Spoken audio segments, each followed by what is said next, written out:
Kita murojaah dulu, murojaah yang kemarin kita hafal ayat 1 dan 2. Fatimah Az-Zahra, Radika Agam. Mana nih ketua kelasnya nih? Nadia Andin, Musa Asihin, Muhammad Farhan Irfansyah izin, katanya hujan. Bismillahirrahmanirrahim. Assalamualaikum warahmatullahi wabarakatuh. Waalaikumsalam warahmatullahi wabarakatuh. Allahumma shayban nafi'an, hujan yang bermanfaat. Jangan sampai kita ngeluh karena hujan, ya hujan. Nah, padahal hujan itu rahmat, ya enggak? Kalau enggak hujan, kira-kira jadinya apa? Bumi kering, betul. Kalau enggak hujan, kita enggak bisa minum, ya.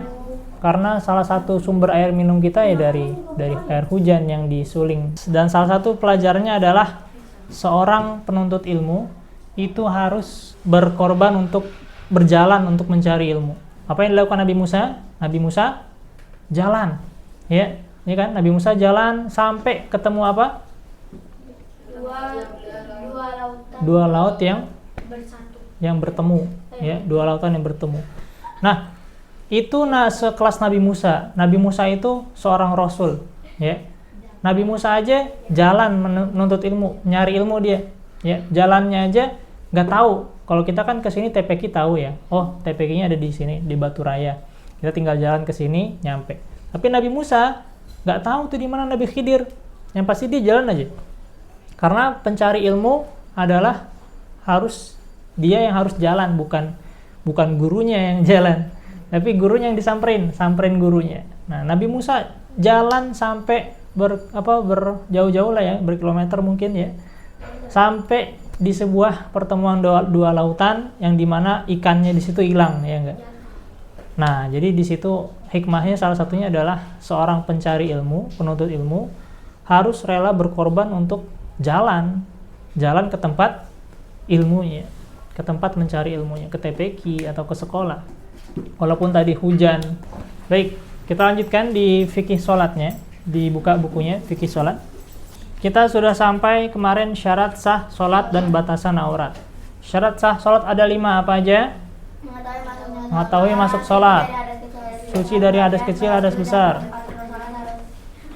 Yang dipergunakan sholat suci dari najis, dilihat oleh panca indera, menutup aurat dan menghadap kiblat. Oke, 5 ini harus dihafal nih ya.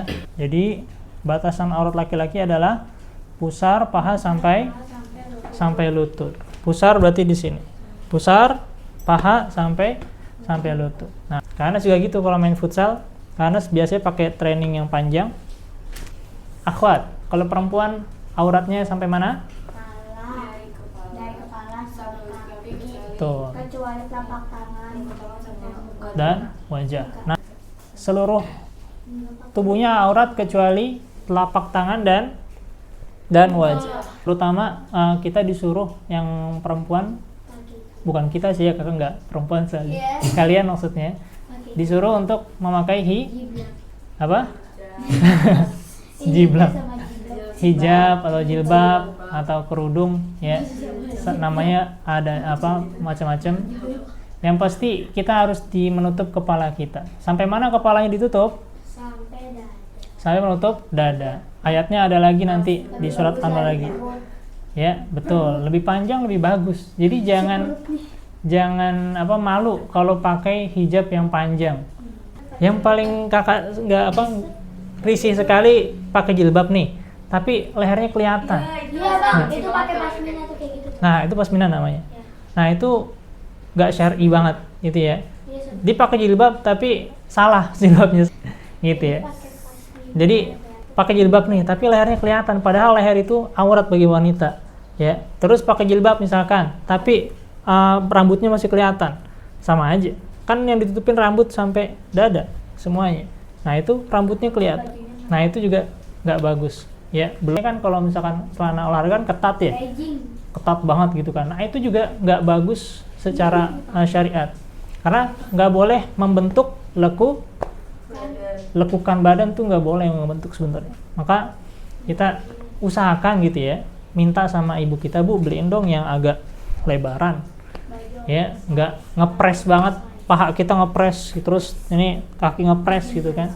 Terus pakaian kita juga ngepres. Nah, mulai sekarang karena kita udah belajar, coba dikit-dikit, walaupun nggak bisa langsung ya, karena kita yang beliin kan ibu kita atau orang tua kita yang beliin gitu ya.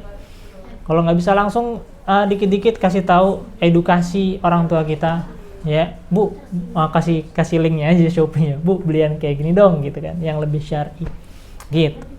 Syar'i itu harus diperjuangkan ya, karena yang namanya syariat itu menyelamatkan kita insya Allah ya, bukan menyusahkan ya. Kayak tadi yang contohnya pakai jilbab segini nanti dikatain ibu-ibu, enggak dikatain ibu-ibu. Jadi jangan standarnya orang ya, standarnya jangan orang. Kalau kata orang baik kita pakai, kalau kata orang nggak baik kita nggak pakai. Kalau kita standarnya orang, maka kita akan ngikutin fashion kemana aja ya, sampai tadi jilbabnya kelihatan leher, jilbabnya dililit-lilit di leher, atau sampai macem-macem lah gitu ya.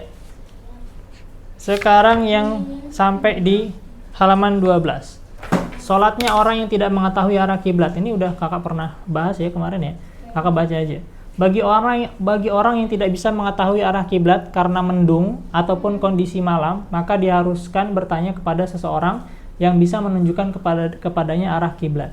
Jika dia tidak menemukan seseorang yang bisa menunjukkan arah kiblat, dia bisa menentukan sesuai dengan ijtihadnya. Ijtihad itu artinya keyakinannya. Dan dia bisa melaksanakan sholat dan menghadap ke arah yang diyakininya. Nah, masuk pelajaran kedua, yaitu pelajaran baca Quran. Di sini kita belajar baca Quran secara individu. Setelah itu kita penutup dan doa. Alhamdulillah, walaupun hari ini hujan, tapi masih cukup banyak yang mau datang. Alhamdulillah, semoga bermanfaat. Assalamualaikum warahmatullahi wabarakatuh.